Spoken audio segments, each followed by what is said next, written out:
समाचार अब तक, सत्य का साहस। नमस्कार, मी नेहा आणि आपण बघत आहे समाचार अब तक। बघूया आजच्या काही ठळक बातम्या। अनुसूचित जाती व जमातीच्या आरक्षणामध्ये वर्गीकरण व क्रीमिलेअर लागू करण्याचे अधिकार राज्य सरकारला असल्याचा धक्कादायक निकाल 1 ऑगस्ट रोजी सर्वोच्च न्यायालयाच्या 7 सदस्य बेंचने दिलेल्या निर्णयाच्या विरोधात अनेक दलित आदिवासी संघटनेच्या वतीने नागपुरात अनेक भागातून निषेध रॅली काढण्यात आली।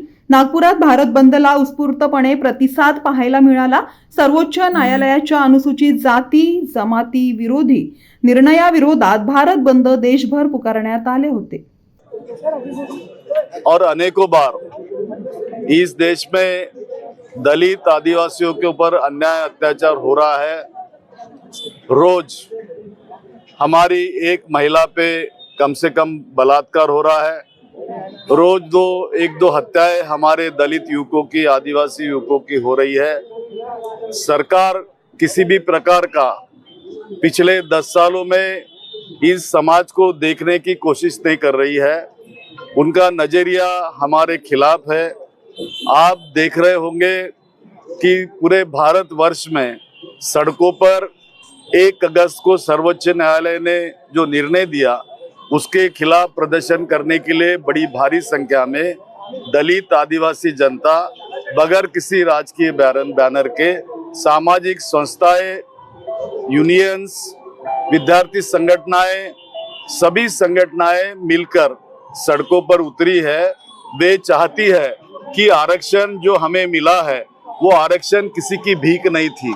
तो यह आरक्षण पिछले 3-3.5 हजार सालों से दलित आदिवासी समाज पर जो अन्याय अत्याचार हुआ, जो उनको मुख्य धारा से दूर रखा गया, उनमें समानता लाने के लिए इस देश के भारतीय संविधान में डॉक्टर बाबा साहब आम्बेडकर जी ने जो कलमे डालकर यहाँ पर उसका समर्थन किया था और कहा था कि हम इस आरक्षण को तब तक यहाँ पे रखेंगे जब तक इस देश में समानता आती नहीं। अभी मुझे ये बताई है कि आज भारत की विद्यमान राष्ट्रपति अनुसूचित जमाती की है, यानी आदिवासी है। जब इस देश के अंदर अयोध्या के राम मंदिर का उद्घाटन हुआ, तब उस उद्घाटन को इस देश की प्रथम नागरिक होने के बावजूद भी उन्हें वहां निमंत्रित किया नहीं गया। इस देश का नया संसद भवन बना। नया संसद भवन बनने के पश्चात वो देश के सर्वोच्च पद पर है और संसद ही उनके अध्यक्षता में चलती है।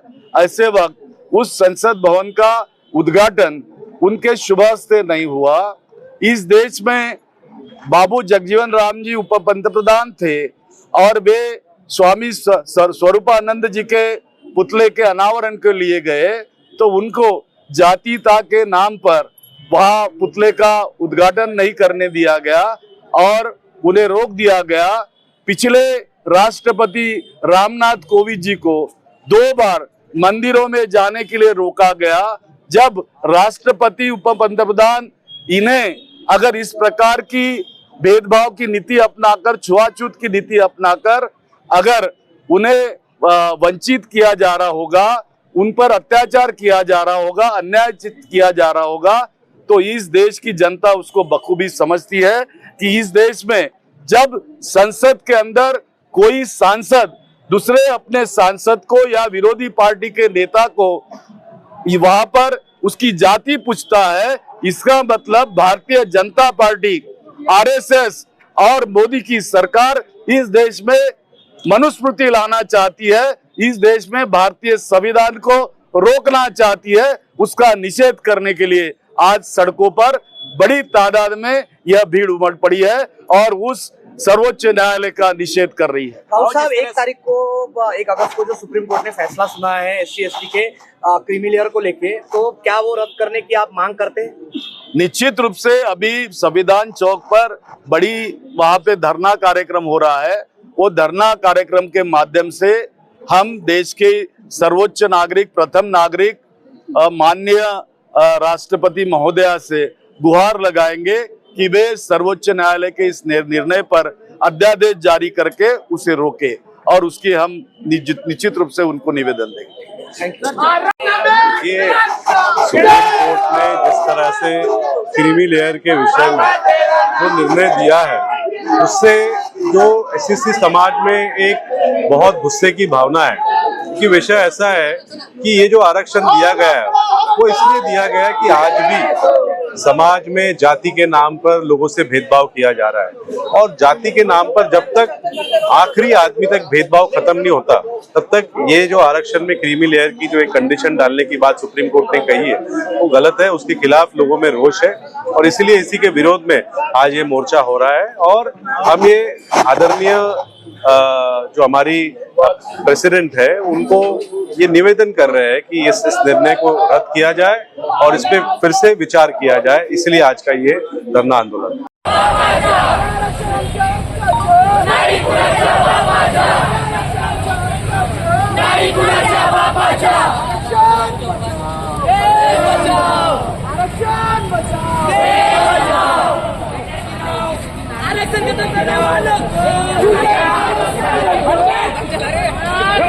आरक्षण